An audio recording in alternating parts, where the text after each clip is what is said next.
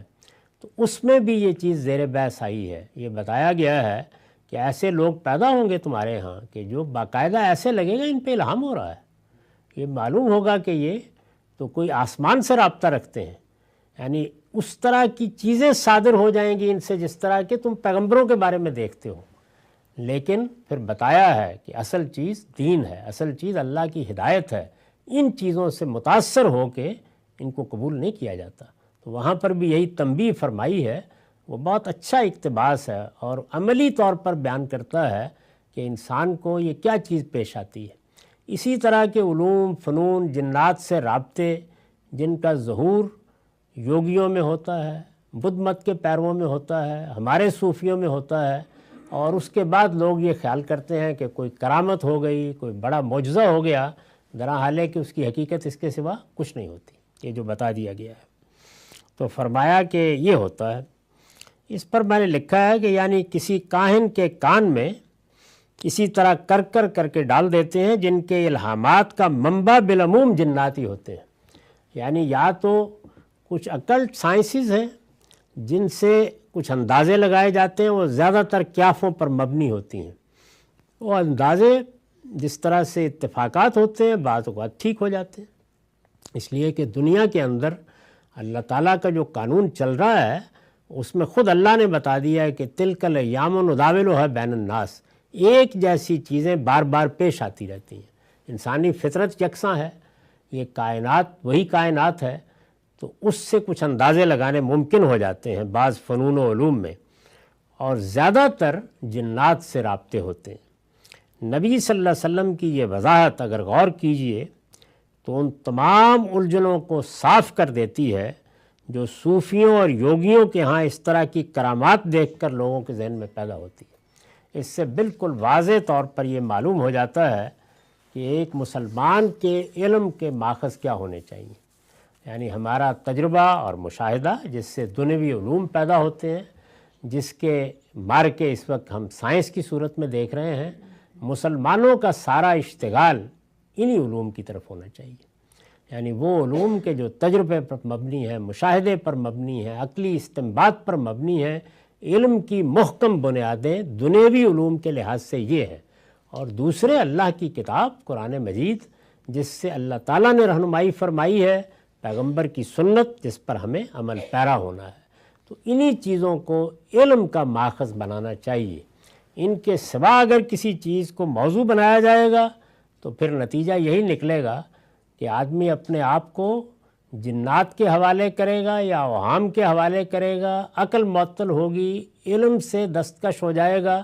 اور نتیجہ یہ ہوگا کہ اس کی انفرادی زندگی بھی علم و عقل کی روشنی میں نہیں گزرے گی، اور اگر یہ چیز کسی قوم کی اجتماعی زندگی میں داخل ہو جائے تو بڑا حادثہ ہے۔ اس کا مطلب یہ ہے کہ ہر چیز اس بساط کے اوپر الٹ پلٹ گئی ہے۔ تو ہمیں جو سبق دیا ہے رسالت مآب صلی اللہ علیہ وسلم نے وہ یہی ہے کہ ہم علم و عقل کی روشنی میں اپنی زندگی بسر کریں گے اور اللہ کی کتاب سے رہنمائی پائیں گے۔ وآخر دعوانا الحمدللہ رب العالمین۔